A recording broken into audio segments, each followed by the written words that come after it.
Welcome to the real journey of the entrepreneur. The journey of any entrepreneur begins with a decision, then writing down your vision, then the execution of that vision. It is not for the faint of heart. It is for those who understand how powerful your mind is and that you can truly create the life that you deserve.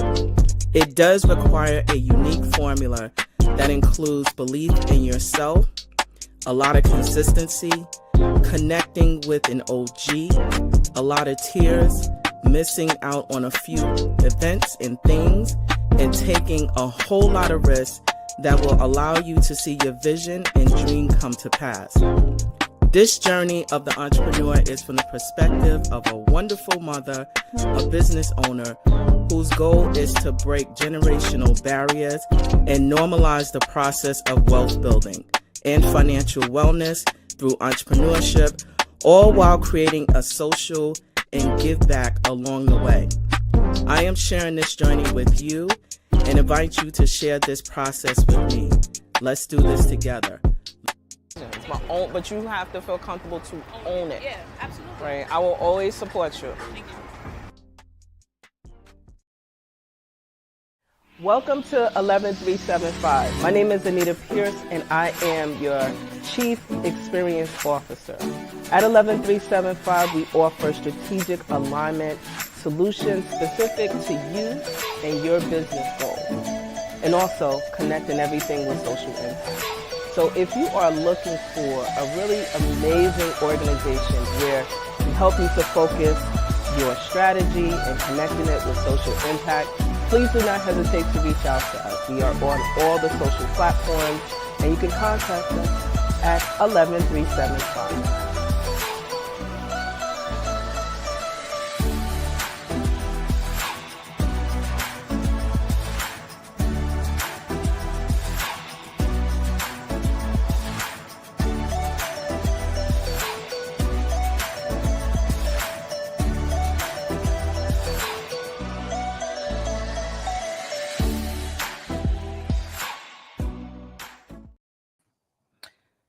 Well, hey there, good people. Hello. We are back for another episode of The Real Journey of Entrepreneurship. I am so excited to see you. Hope that you are doing well and wonderful and that you are being intentional about taking care of yourself. My name is Anita Pierce and I'm the founder and CEO of 11375. We are a business consultancy that helps to connect resources, provide education and support for other small businesses. In a nutshell, we provide training, facilitation, mentoring, and coaching, and also connecting our wonderful clients to resources and providing strategy within government contracting. So if you're looking for any of those services, in addition to technical assistance and project management, please do not hesitate to check us out at 11375. We also have this wonderful platform where we are connecting and sharing resources with other entrepreneurs who have the courage to jump into this space and say, hey, I want to share my story about being in this space as an entrepreneur, because I always say that being in this space, if you are a parent, if you are an entrepreneur or figuring out this journey of being a founder, it is not for the faint of heart. And I'm not just saying that because, just because. I am sharing that because I now, as of 2025, September, will be entering officially my 10th year of being the founder and CEO of 11375. A couple of milestones that I'm having this year. I have a kid that's in double digits now, just starting, and it just started. I feel like it's been there, but we are official. Not only that, I will be celebrating 50, being 50 years old in this space. A lot to unpack, and I'm going to be so excited to share with you a little bit about that process, that journey of entering into 50. And that will happen on 11/3/75. Yes. And also, as I enter into this space of, affectionately building out this dream that I didn't have any aspirations of doing. If you have been following my story, I tell you that I had zero aspirations of being in this space. What does it mean? I didn't know, but I can tell you that when I was downsized from being in a job that I actually really liked, and I came back from maternity leave and I was downsized, I had no clue that I would be in this space almost 10 years as of September, officially. When I mean officially, is because I filed my business registration with the state of New York. And so I have to tell you that as an entrepreneur, as a dreamer, it does take a lot, but it's so doable when you have those opportunities to see what you've taken off a piece of paper, out of your phone, that you whispered, to your friend or your peers, and that it's now happening, makes it all a beautiful thing and all worth it. And so I am beyond excited, beyond excited to say, guess what? I have the best seat in the house. Why? Because I get to interview courageous individuals who have stepped into this space either by leaving a 9 to 5, still have the 9 to 5, or other. And my next guest, and why am I so excited? Because I'm now working with my next guest on both ends. I was a contractor for her and still is a contractor for her business, her former employer. And now I am working happily to see her business flourish.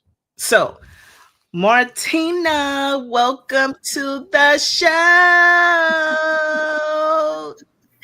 Thank you so much for having me. I am super excited to be on the show. Not more excited than I am. And Martina is the owner, business manager of DS Visions, home improvement services that support our pockets. Now, Martina, why I am so excited. We've talked. Martina, tell us a little bit about who you are, how you transition into this space, and what type of services that you offer. Your turn. Okay. Well, to start, for one, with DNS Visions Home Improvement, we started in 2021 in partnership with my husband, who is the contractor of the business. And I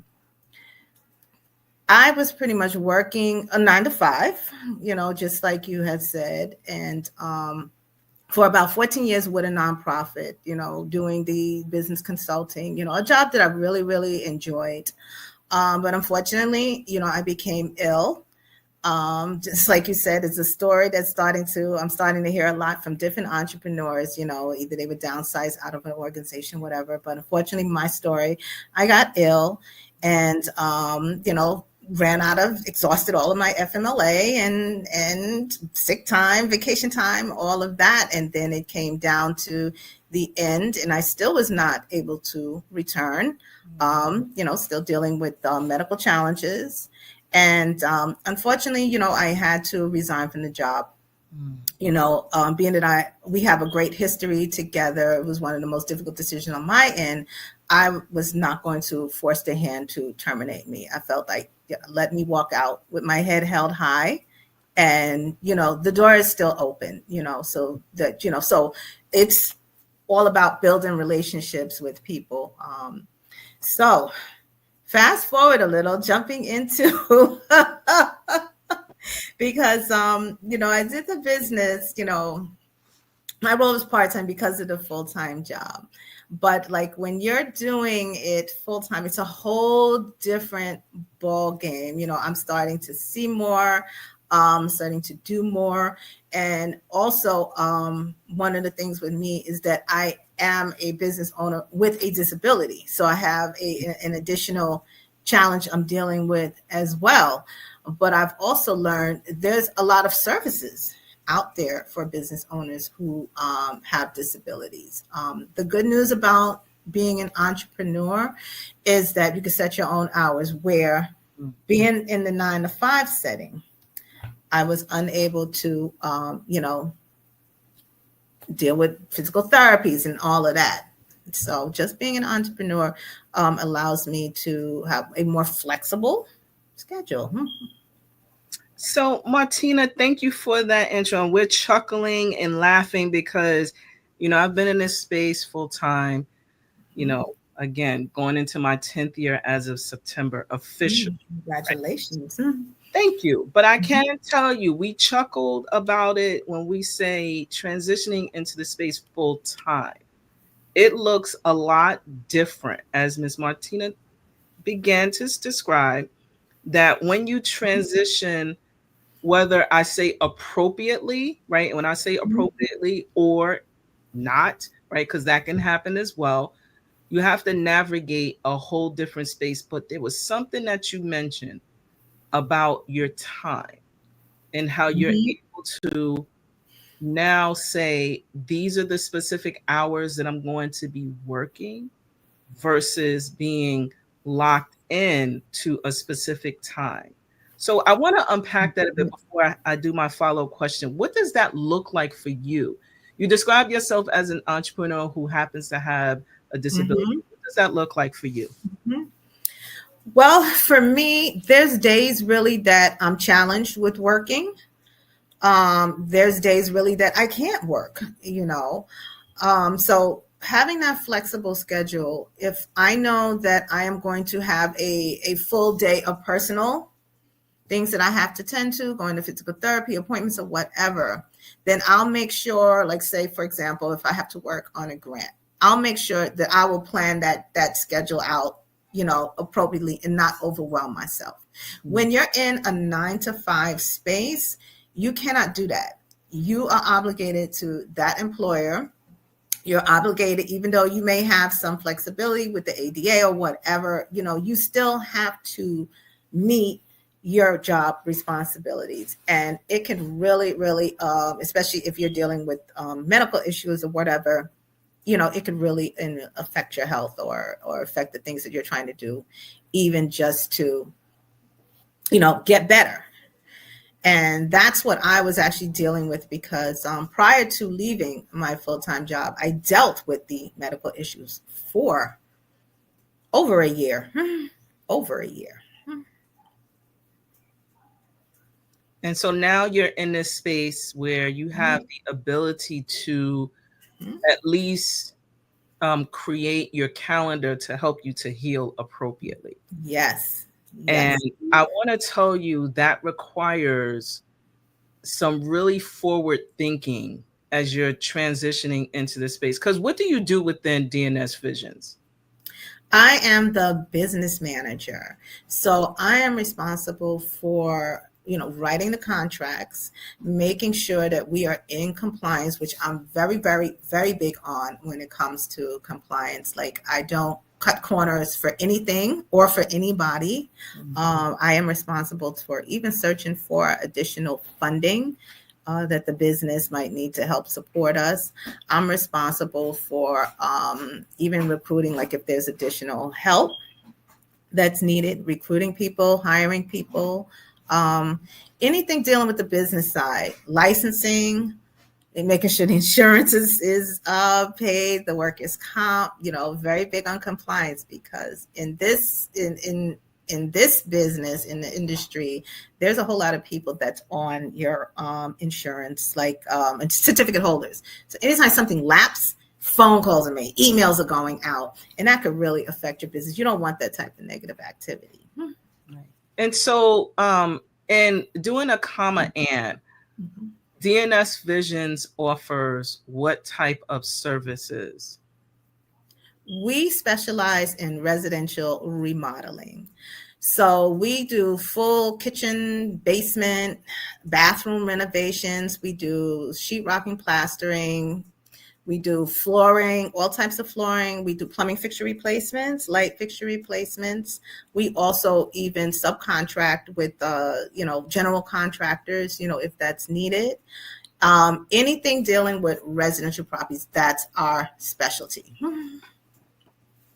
And so I want to unpack that a bit because the construction industry, specifically for business, those who identify as businesses of color, what does that look like for you in terms of referrals, starting up access to capital? Okay. It's funny because that's one thing I've been dealing with over the past, I would say 2 to 3 months, maybe even a little bit longer. Okay. I'm finding that you're going to get a lot of no's before you get yeses. So that's one. Two, I had just happened to be blessed because even with all of the no's, it can be discouraging, but then something might come up, an opportunity might come up for me that I didn't expect it or didn't see coming. And in this space, trying to build business credit can be very challenging because you're trying to get credit, but you can't get credit because you don't have credit. So that's one of the biggest challenges. So I'm like, okay, so then you don't want to just pile everything up on your personal credit because you're trying to build business credit. But then after going through those challenges with the no's, we're trying to build a business credit. I realized I have to use my strength on the personal side to enter, just to get my foot in the door. And I actually was able to do that. I ended up getting denied an application I put in for Checking Plus in my bank that I bank with.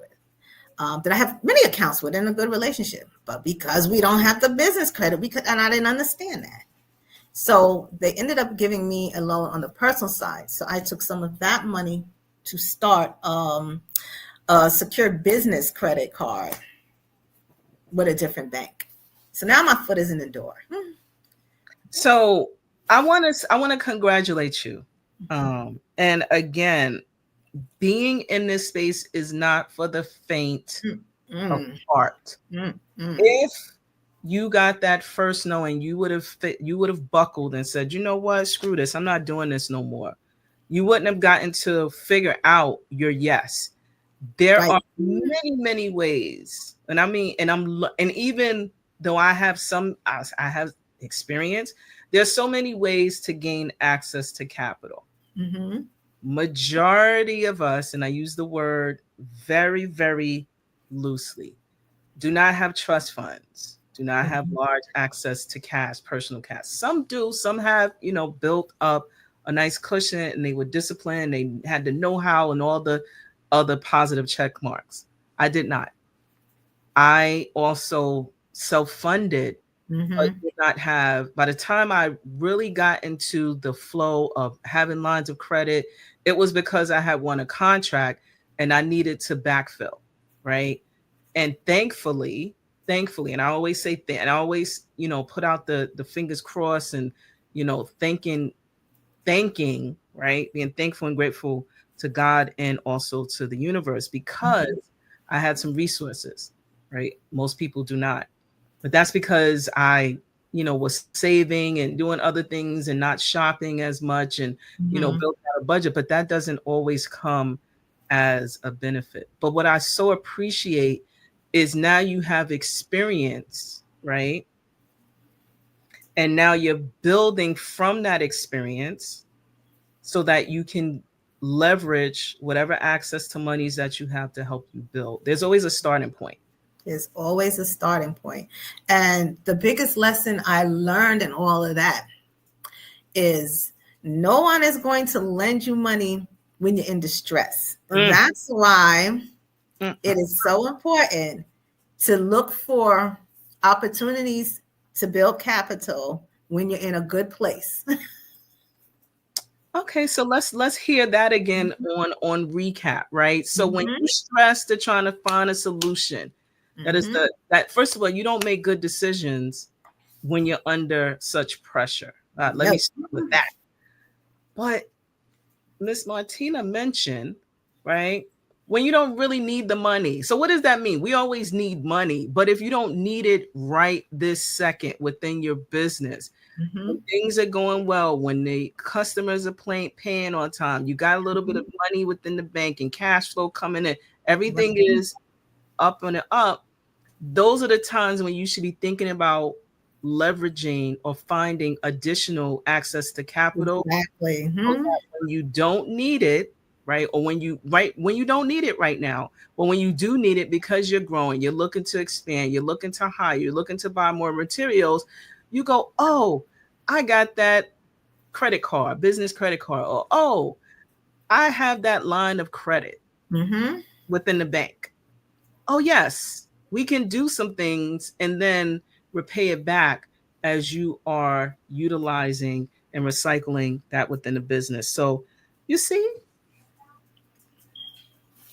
Learning it. So just on that note, one of the things that happened with us is that we applied for a loan, um,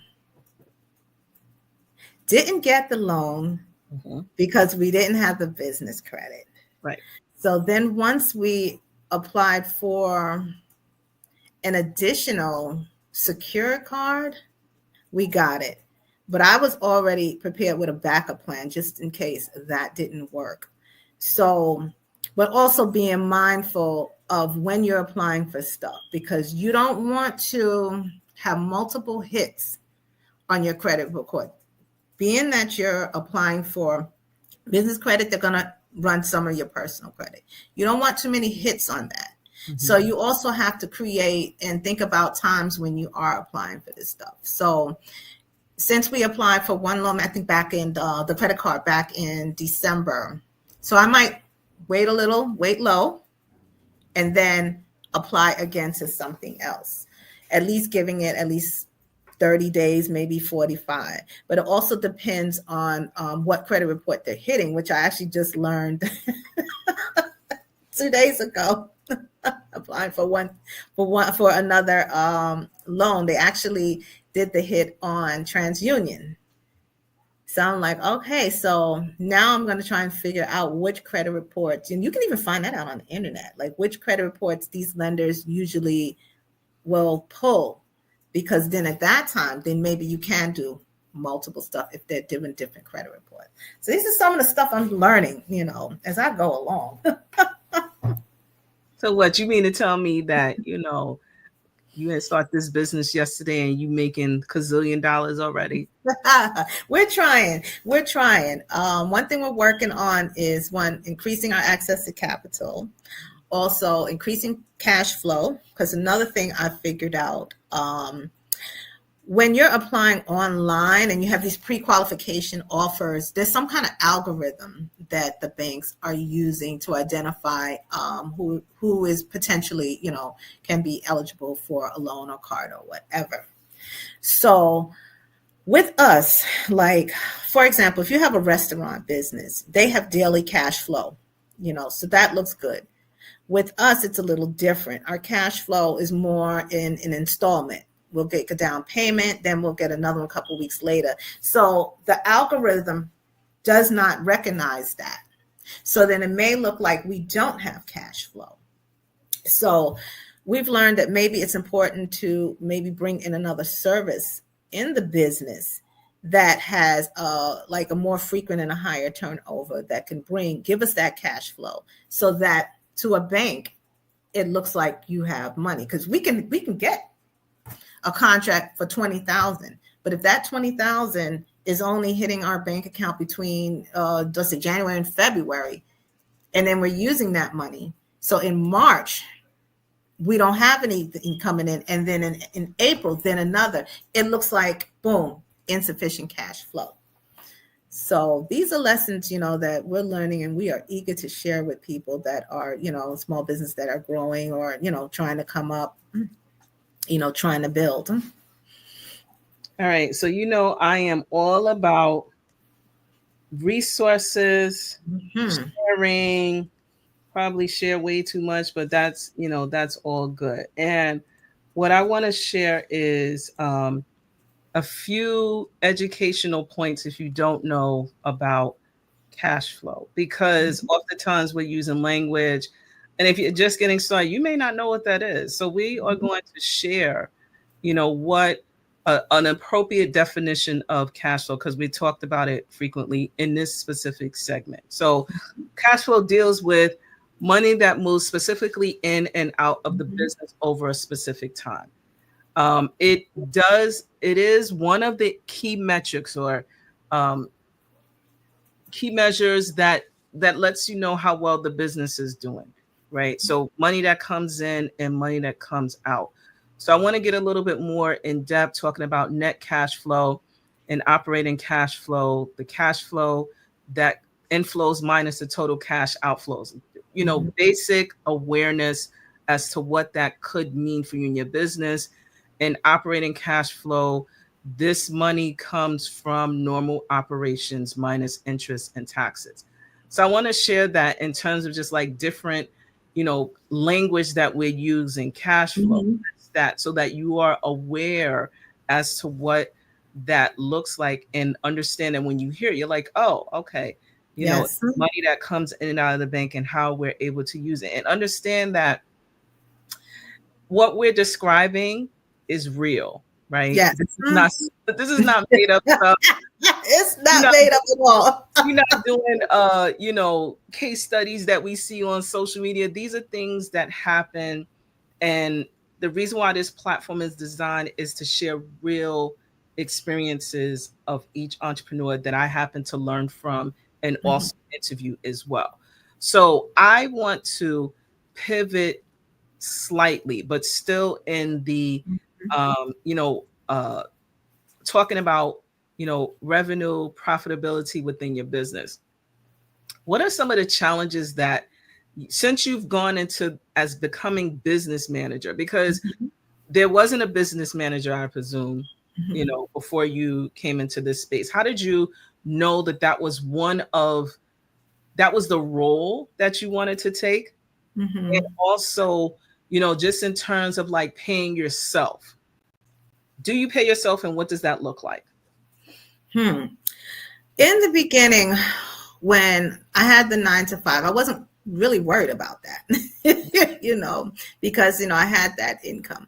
So we started the business in 2021, and up until 2024, I've always used just a regular Excel spreadsheet just to do things. It was simple.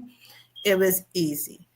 So when I realized that now we're starting to apply for grants, apply for loans and all of that, and then the banks are asking for it, even the grantors are asking for cash flow statements and profit and loss statements and all of that. And it's not like, wait a minute, and Excel is not able to, So I said, oh man, I need to step it up a bit.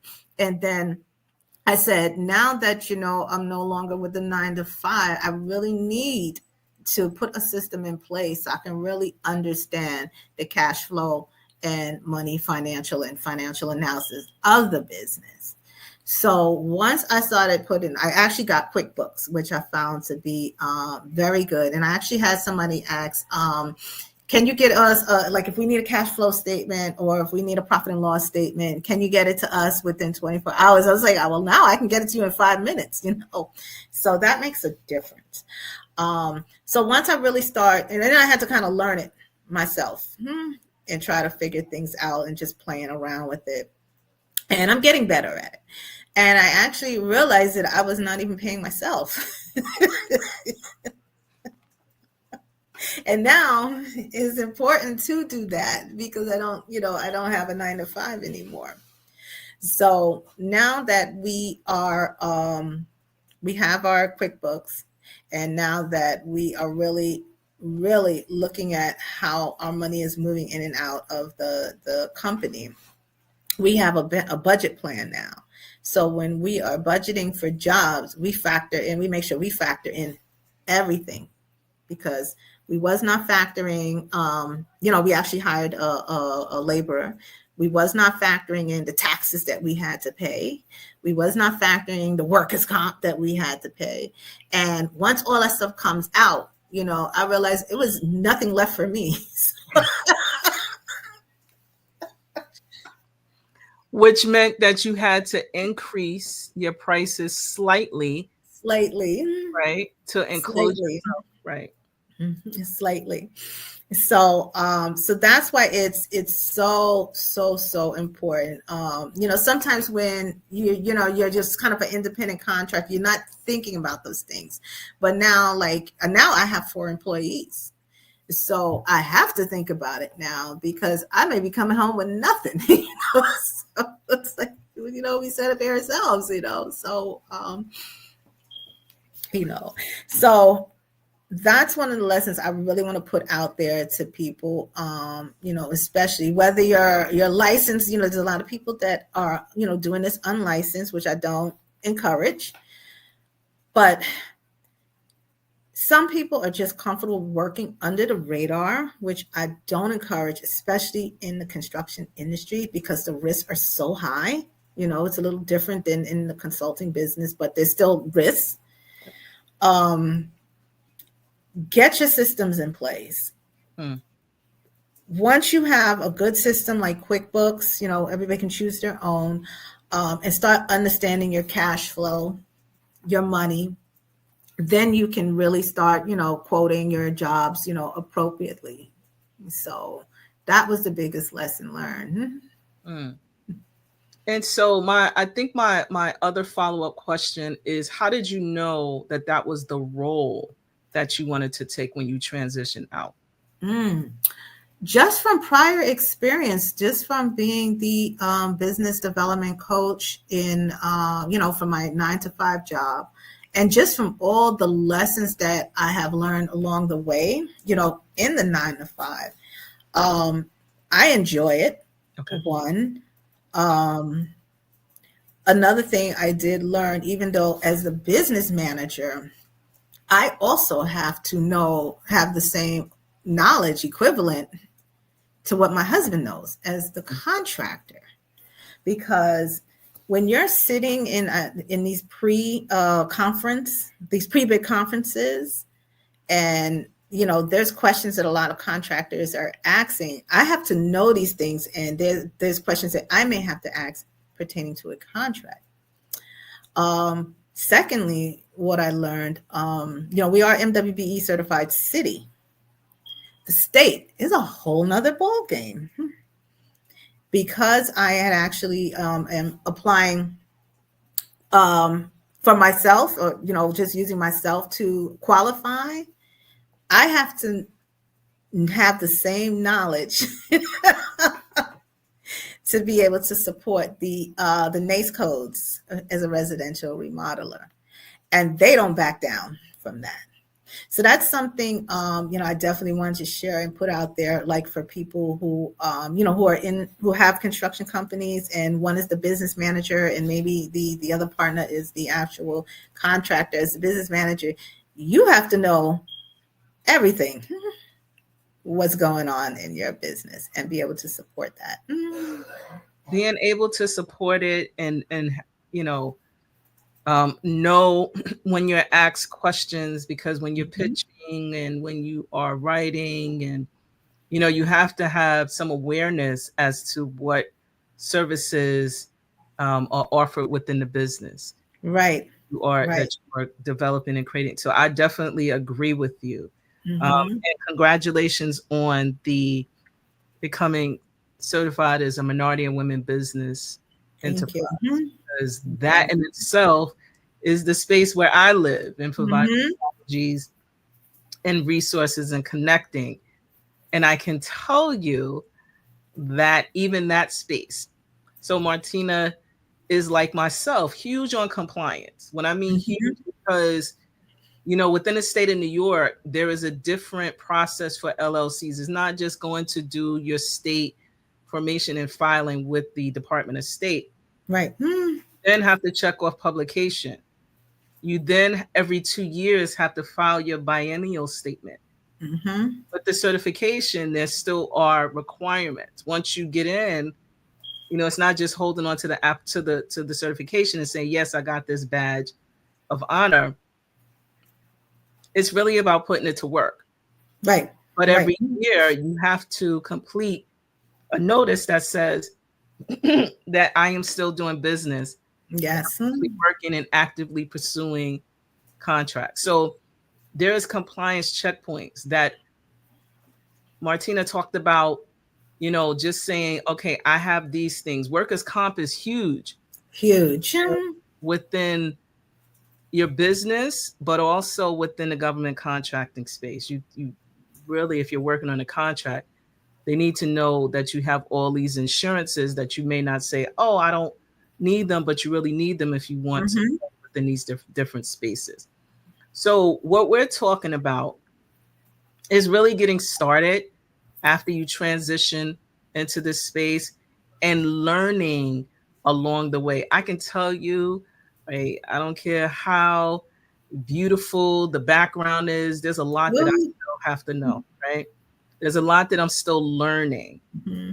But you also have to have the courage to be able to step out and step in those spaces. So my other follow-up question, you talked about some of your financial challenges, right, Mm-hmm. that you've experienced thus far and that you're working through them, which I'm so happy to hear. How do you manage your staff? How do you also manage working with your spouse? Let's start with the staff first. um, the staff is pretty easy to work with. My son actually is on board. He's actually a personal assistant. Okay. I actually and he's really helpful in kind of doing the things that I'm challenged with, like going and picking up the mail. If we have a small supply to pick up at Home Depot, he can do that. Those are things that, like, on days that I can't do, I'm not feeling well, he takes over that role, which is great. I also have a wonderful marketing coordinator who I actually got from the Summer Youth Program last year. We actually had requested a construction laborer helper, and he was very transparent. He said, like, he knows nothing about this, but he's willing to do what he can. We're not trying to break any bodies. But then he happened to reveal that he was a marketing student in college, and I was like, really? It's like, we need help with our social media because we're horrible at it. He helped us clean up our act in the social media department. So we kept him. So he's a per diem worker. And we actually have a laborer. And then we just actually hired another skilled laborer. So the staff is actually pretty good. We kind of don't find them. They kind of find us.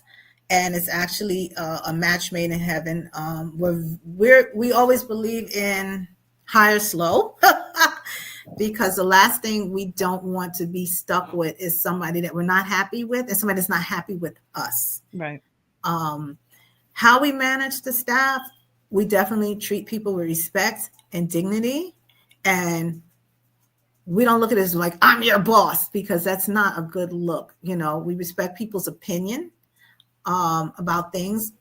And a staff member can make a recommendation regarding a repair or whatever. And, if it's feasible, we go with it. So we work more as a family and a team. Okay. Right. So working with my husband is amazing. We respect each other's jobs. We also stay in our lanes, in terms of respecting each other's jobs. I kind of can't tell you how to hang sheetrock. Don't tell me, it's one of those things. And we respect it because, sometimes there's times like, you want to cut a corner, but I'm like, no, we can't do that because the risk is so much greater. I rather try to find, and this is an issue kind of like with workers' comp. We were trying to get a job together and the budget was strained.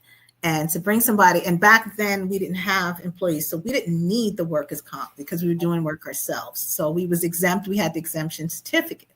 So I said, well, if we bring this person on, even if it's one day, we have to pick up the workers' comp. And, sometimes, if you're not the one dealing with that part of the business, like you don't understand it. And I said, no, if it's 1 day, 1 hour, the risk, if that individual gets hurt, the risk is so much greater. I'd rather pay the little $200, for the workers' comp. And workers' comp, we actually have to pay as you go. So we're only paying when people work, because our employees are hourly. They're not full time. They're not part. They're hourly, so they do project work. And the workers' comp for our highest for our construction workers is $17.35 like a day. They're cheap. They're cheap, and we only pay when it's pay as you go. So it's linked to our payroll. So that's one thing I think people are kind of so scared about is, paying these extra expenses, but the risk is far greater. So just back to working with my husband, it's amazing. He's actually very proud of me that I'm learning more about that side, what he does. And I was taking a workshop and he was kind of passing by and he heard the instructor asking questions. And so he's like blurting out the answers. And like, he's just really proud. I'm like, thank you. Oh, and so you brought up a couple of things that, typically in consideration of starting into this space, right? Mm-hmm. Again, there are levels to this, right? Yes. So many levels. But I wanted to, before I lose sight, you talked about hiring members of your staff from, we're based out of New York State. They have some youth employment. Mm-hmm. And I want to unpack this just a little bit because I often hear, oh, I can't find staff. I don't have money. Like, so I am a person who says that when you are working with youth, young people who are looking to help you to grow your business, having specific instructions. If social is the thing that you're missing, and that's not your strength, write up a job description, have them do it, become a work site through SYEP. Some of you, New York City, some Youth Employment Program, New York State also has an equivalent. And I'm going to tell you what it will cost you is time. That's time. it. Time. You're going to have to do a couple of timesheets, but the youth who are assigned to your job is paid by state funding. Some of you, so think about when you were younger, maybe you did, I did not. I'll tell that story another time, how I waited online and didn't get a job. I was so upset, but that's another funny story.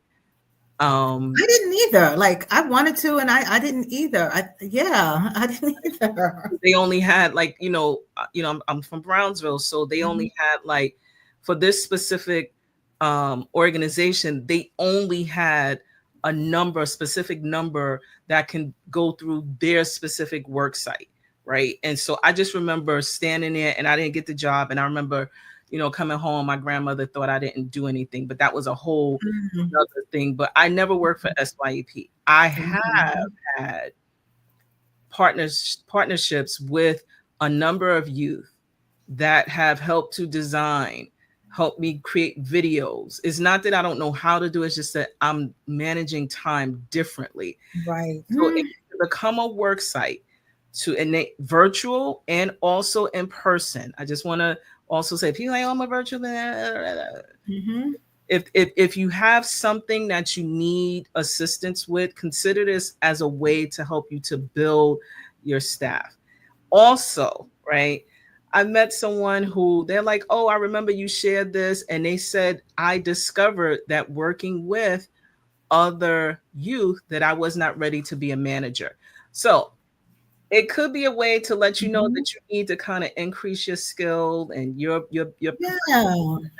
but also know that in this space, you're not getting unpaid workers. They're getting paid.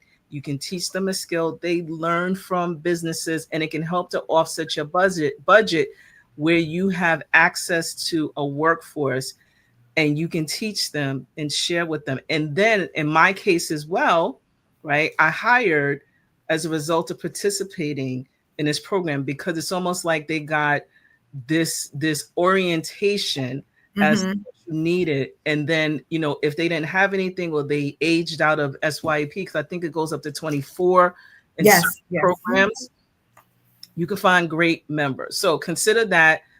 Martina brought that up, and I wanted to elevate that here. You can become a worksite at worksite. It's www.worksite Center Department of managed under the Department of Youth and Community Development, Mm-hmm. DYCD, out of New York City, agency in New York City. And they have worksite preapp.nycsyep.com. If you're watching this in video, you'll see the link there, and we will also put this in on other pages. But I wanted to elevate that because that is another pathway, right, Yes.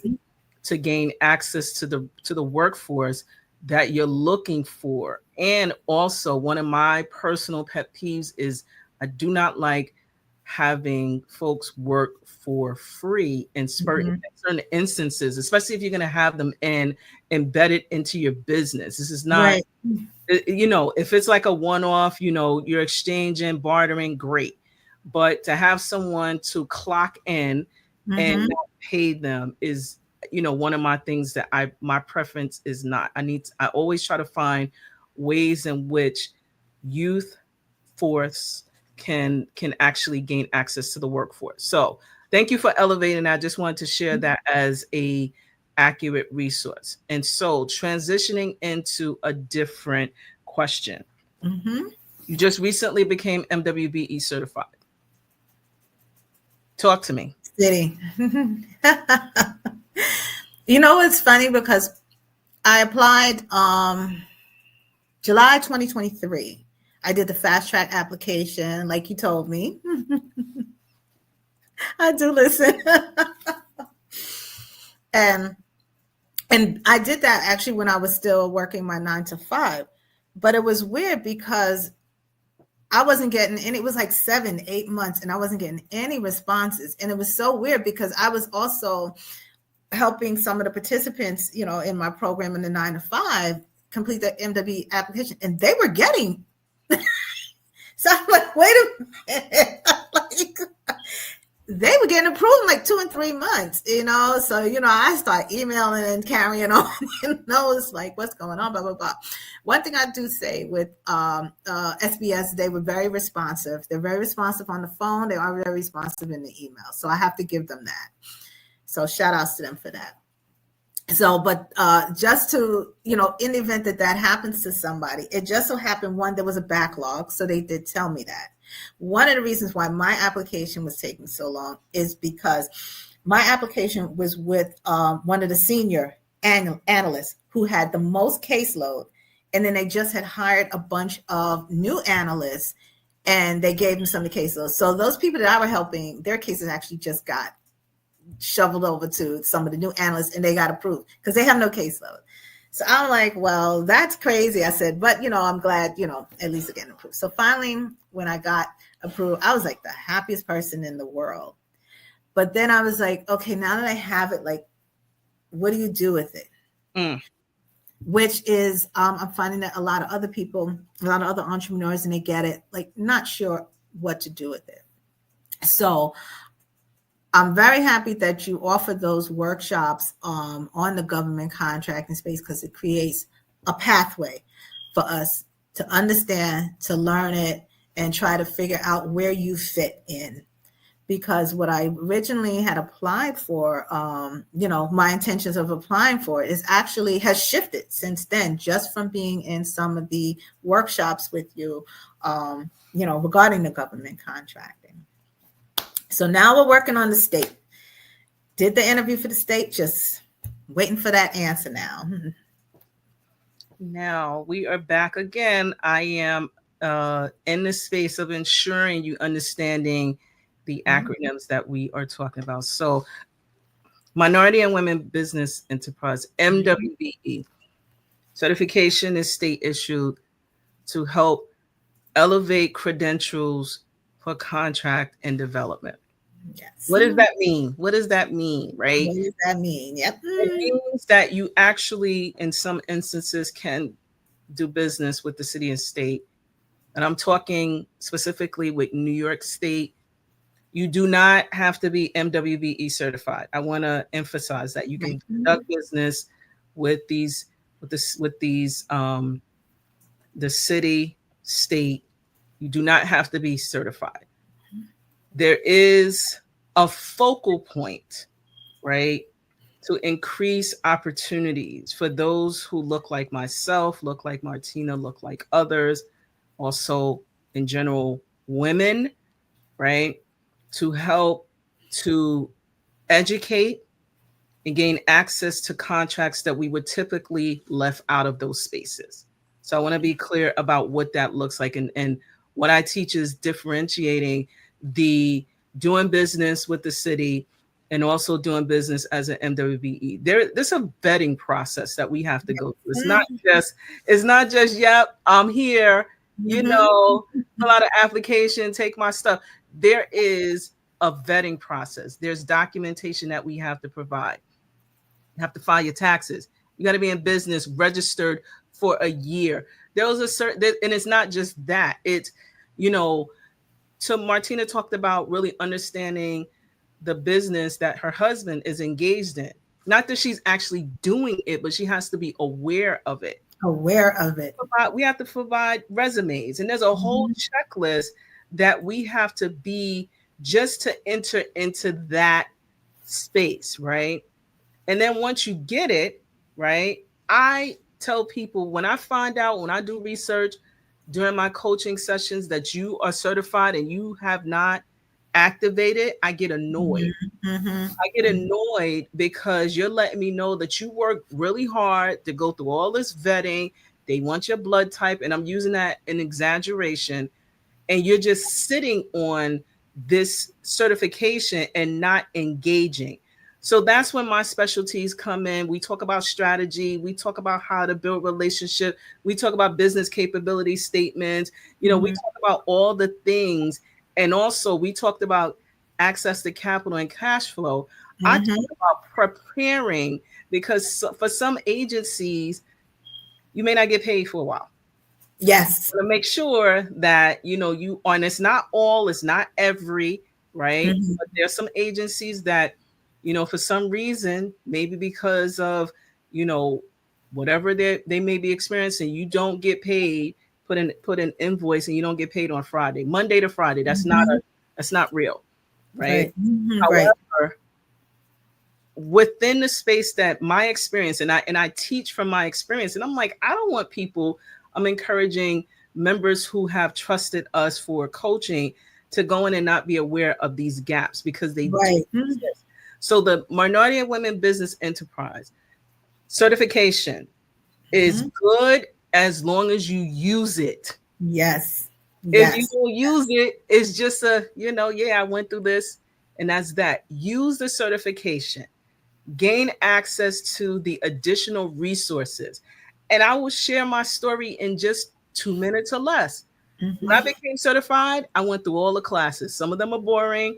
Some of them are phenomenal. They have webinars. They have this, they have that. And I found specifically a thing that worked with me. So Martina also mentioned the Department of Small Business Services, right? The Department of Small Business Services, they are the agency that helps small businesses, right? Our tax dollars are somehow intertwined into anyway, right? And what I love about, right, working with individuals who I've built relationships with, right? It is for our benefit to take time to invest in ourselves. When I mean that this department has so many resources, I'm not making this stuff up. This is how I learn about what to do, what not to do. And this is something that you can take advantage of. They're the agency in New York City that's responsible for the certification for Minority and Women Business Enterprise. And so they have classes, online classes, and they have individuals such as myself. You may see me popping in, some of the classes and teaching because I am a MWBE certified business, and then I can gain access to being a consultant or bidding on contracts that come through one of these specific agencies. So when we talk about the Department of SBS, right, we're talking Mhm. from a perspective of when you're just getting started, you do not have to pay me, right, to do this stuff, right?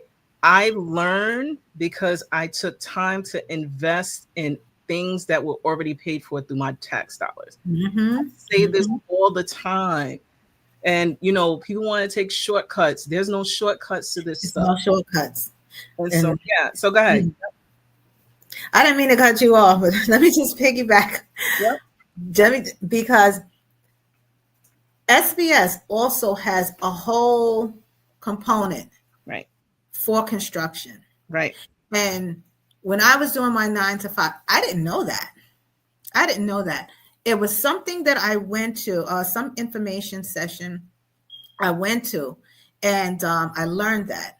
Also, one of the representatives from SBS, when I became certified, had reached out just to make sure my NACE codes and just to meet with me and just go over everything. So that was really nice.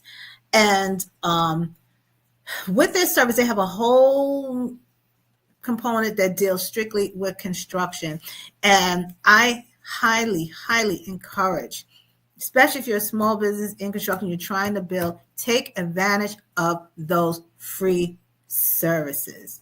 Why?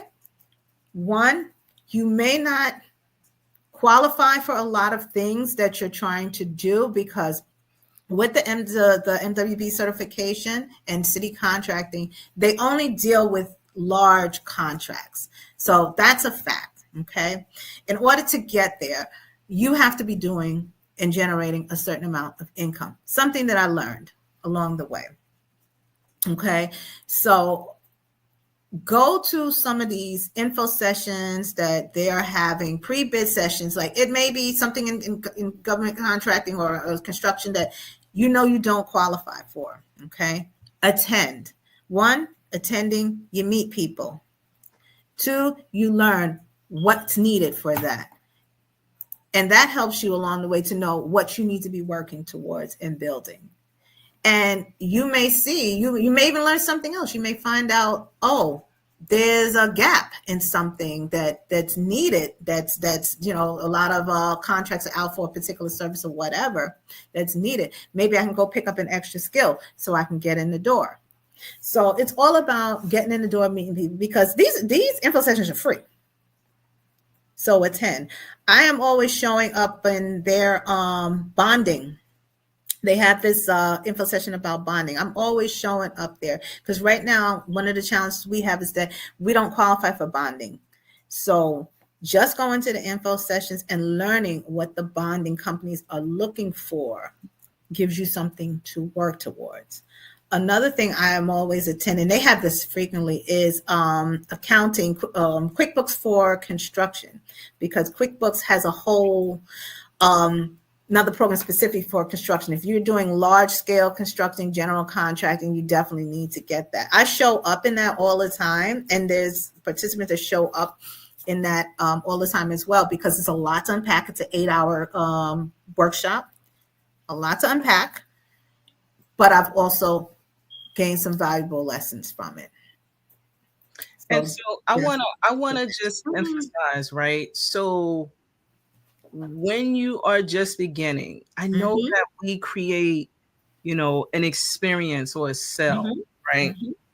But I'm also realistic in saying that in the beginning, if your budget doesn't lend to it, sit through the classes, like learn that is professional development that Yes. you and your staff can take, and it's all included somehow, some way, the tax dollars that we pay and funding that goes towards the Department of Small Business Services. So again, we are not paid advertisers. We're Mhm, sharing very realistic experiences that we have. And the agency that does for New York City is the New York City Department of Small Business Services. You can nyc.gov, and you can find them and other agencies as well. And again, mhm, minority, what we talked about, minority women business enterprise MWBE certification. It's issued within the state, so you can get it state and also city. You can, elevate it through other agencies that are federally funded. And so they still exist within New York State. And if you have it, please take advantage of utilizing the certification. Mhm. Doesn't make sense That's for what it to it's stay. there for. That's what it's there for. Mhm. So, Miss Martina, Yes. we come upon the ending of our conversation, which told you it was just like sitting on the couch. What encouraging words or realistic steps that you can offer for those who are interested in transitioning into business? Mm. Biggest thing is network. Network. Learn, attend workshops, learn because being a business owner is a continuous learning process. It's not going to stop. It's going to be so many changes. And once you're in that space, share the knowledge with other people because I feel like the lessons, even though we've had a lot of challenges, I feel like there's a reason we're going through these challenges because we're the ones that have to knock down all these barriers to let someone else through. Mm.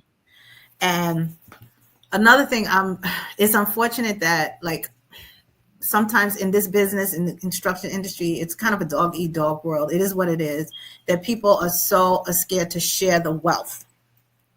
Don't be afraid to share the wealth. Like we don't have a problem when we have an employee that leaves us and wants to go and start the business. We'll help you because we know that employee is starting their own business. We know that's somebody that we can call that we trust to do a subcontracting, There you go.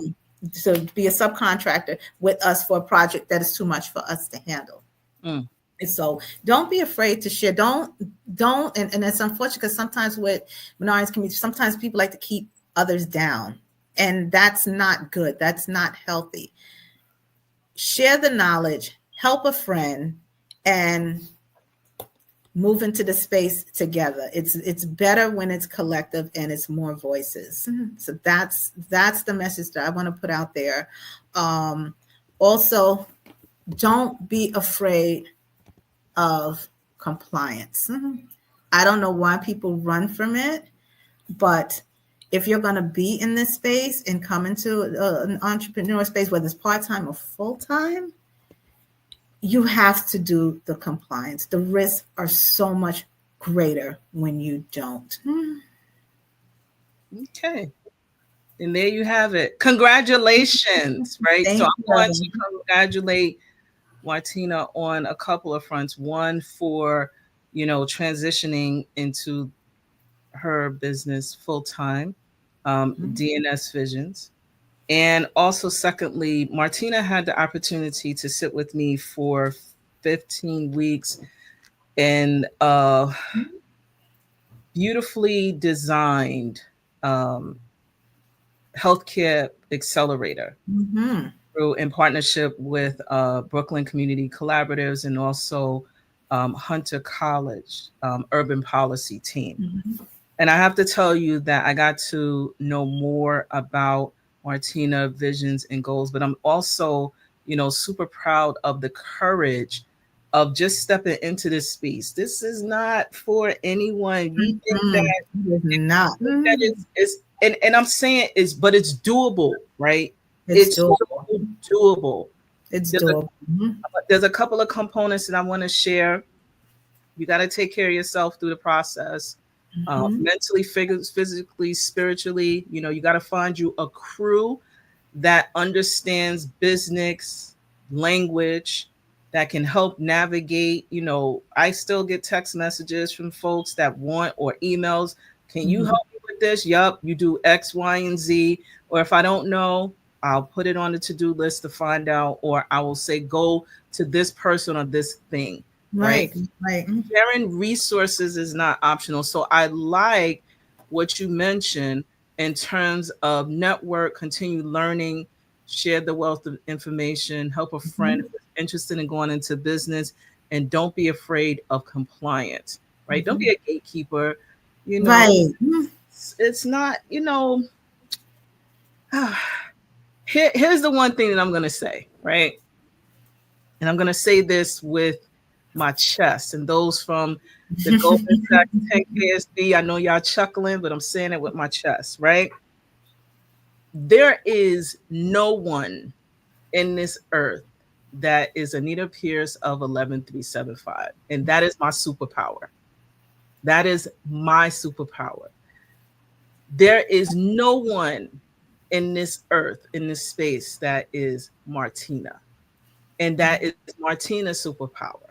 So, Mhm. me personally, I don't care about sharing, right? Because I Mhm. know that you can duplicate, but you will not do it exactly how I do things. And that is why Right, right. Mhm. I am okay with, all right, so what? You want to do a podcast, but you can't interview like it's I'm me. Martinez. Right. Exactly. Mhm. And so Exactly. in the space of sharing, I share with abundance because I know it's going to come back to me.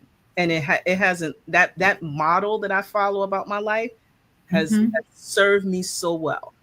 And so when I tell you and Miss Martina tells you boldly, don't be a gatekeeper, don't be a Don't be gatekeeper. a gatekeeper. Not to be on the earth unless you live on Mars someplace. The earth is a circle and it's going to come back to you in abundance. So Miss Martina, we're at the end, right? But I wouldn't be Anita if I didn't ask you some rapid questions. You ready? Okay. Ready.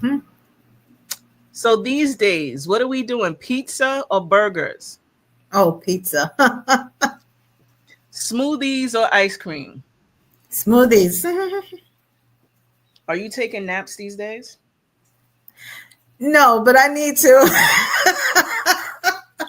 If you see me napping in the daytime, it's something wrong. That's the one thing that I when I don't know what it is, what it was, but I build in naps these days. So that's why I'm I need to. a little bit more fluffier. So, what is your one word of the year? Success. Success. Success. Success. Success. I love it. Mm. So, I want to tell you that if you don't know DNS Visions Home Improvement LLC, you know it now. You Please be know it sure now. to follow, like, share DNSVisionsLLC.com. Make sure you book and pay appropriately. They do have a really good reputation, and Mhm. they also have a really dope now manager who is helping to lead the charge in all different ways. I'm super proud of you, Martina. I am looking forward to more successful stories that you have as you work through all of the challenges, right? Yeah, But I thank you. also want to highlight the words of the OG Martina. Network, continue learning, share the wealth of information, help a friend who happens to be interested in into business. Do not be a gatekeeper and do not be afraid of compliance. Yes. On that note, Martina, thank you so much for joining the real journey of entrepreneurship. You are Thank so welcome you. to come back Thank you. anytime you have any updates or want to share or give expert advice, please do so. I'm sending you Thank you. virtual hugs and kisses, and I'm just beaming because you are so dope and awesome. And you know I tell you that frequently, but you really are. And thank you so much for joining today. Thank you so much for having me. Alrighty then. Take good care. Thank you. Bye bye. So, friends, we are here sharing with you another dope and amazing entrepreneur who transitioned into the space from a 9 to 5. And I'm going to reshare some of the resources that was talked about. One, becoming a worksite through the Department of Youth and Community Development. If you are looking to staff up and you do not have the high budget at that time, this is a great opportunity to help to gain access to our youth. They get paid. It doesn't impact your budget. It does impact time, right? That you have to have those systems set up in order for them to be able to work appropriately. And some things you can have them do, which is, administrative stuff. You could do social media. research. There's so many things that you can create within that space that will help them to gain access to learning from an amazing business owner and also gaining skill sets for their future workforce. Want to also share, we talked about the Minority and Women Business Enterprise Certification. DNS Visions just recently became New York City certified, and they are looking for opportunities to work in that space. They are in home improvement. So if you are looking to hire as a subcontractor, that is one of the organizations through DNS Visions that you can support. We also talked about the Department of Small Business Services, right? I know if you've been following me, I've been saying how I began my journey. I was a student and still am a student of things that I don't know. I lock into the webinars there. You may see me there as one of the facilitators. And I can tell you it's a way to learn and gain access to information that you did not know. And again, this is a part of your professional development. Take time to learn. Take time to have your staff go through these classes. They're there. They're there for our benefit, your benefit. In the words of the OG, Miss Martina, continue to network, continue learning, share wealth of information. Don't be a gatekeeper. Help a friend who is interested in going into business, and do not be afraid of compliance. That is not optional. You can check out Martina and her team at dnsvisionsllc.com on the social platforms as well. And I would be remiss not to talk about what's happening in my space, because I talked about 10 years of being in business. That's happening in September officially. But since my child is now in double digits, I'm celebrating as of now. So welcome to the 2025 Full Circle Business Brunch Experience. This is the fourth annual. If you see a QR code, I think it's up this way, I think it's that way. Scan it. You can find out more information about how to register. It is happening Saturday, March 15th, 2025. Where we are so excited to have you join us and be in the room. We are going to impact some really powerful and amazing things. So check out the Full Circle Business Brunch Experience. It's powered by 11375. It's going to be on Saturday, March 15th, 2025. And guess who I'm looking to see? You in the room. And if you can't make it, we also have an opportunity to sponsor youth who are emerging in business. And so we had the good opportunity to provide scholarships to those who happen to be youth who have businesses or just starting businesses. And we were able to provide them with a grant to help them to launch their business. And so we definitely want to continue to do so. So please, check out the Full Circle Business Brunch Experience. You can find us on the social platforms at 11375. And also, guess what? I'm going to share with you a little bit of something that happened last year for the Full Circle Business Brunch Experience. And I'm going to leave you with an opportunity for you to think about this. Full Circle Business Brunch Experience is so meaningful to me. Last year, I had a keynote speaker, which is my daughter. What a flex, what a business flex to have the keynote speaker as my daughter, who acts. And she says, Mom, I want to speak at the brunch. And guess what I was able to do? I let her speak at the brunch, even if it was just a little bit. And this year, she's coming back again to set us off and set good intentions. And I'm excited because the Full Circle Business Brunch came as a result of me taking something off of a piece of paper and putting actions and activities behind it. So your mind is your biggest flex. And I want to share with you a preview of what happened last year, but also you'll see some people in there that you may recognize. Take good care. Thank you so much for supporting 11375 and watching the real journey of the entrepreneur. Take good care.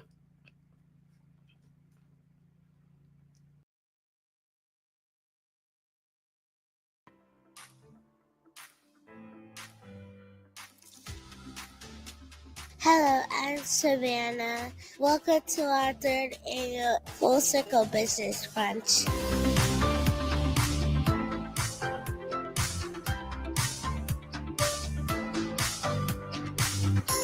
The idea of regularly getting together as a business owner with your employees and talking about safety is really, really important. Find out from the people who are working for you, what risks do they see in the workplace? What dangers or hazards are they worried about or are they concerned with so that you can work together to address them? My business is called Joshua Prince. I started my business because of my mom, because she has a business. This is my third time attending Anita's Full Circle Brunch. One of the things that I'm going to take away is like prioritizing my mental health. And one of the things that stuck out to me is like how you talk to yourself. So many times, something didn't go well that day. We can make it seem like it's the whole business is falling apart, and that's not always the case, right? And we just want to make sure that we're speaking kindly to ourselves. As entrepreneurs, we're all grinding, right? We're all trying to move to that next task. If I believe I am going to be able to reach my revenue goal for the next month, then I'm going to keep a positive mindset around that. I believe it's happening. Having a business is like a child, right? And you just really want it to develop, so you really put your all into it. When you have healthy relationships outside of your business, you're going to show up in your business a healthy person. I learned so much about insuring the business and all the various aspects that I need to incorporate personally in my own business. What I gained from today's session is about credit. That's what struck me the most was credit, because I'm starting to do credit because I'm a college student and I didn't start my credit yet. So I feel like it's a fundamental thing to start doing. Having credit is the ability to buy now and pay later.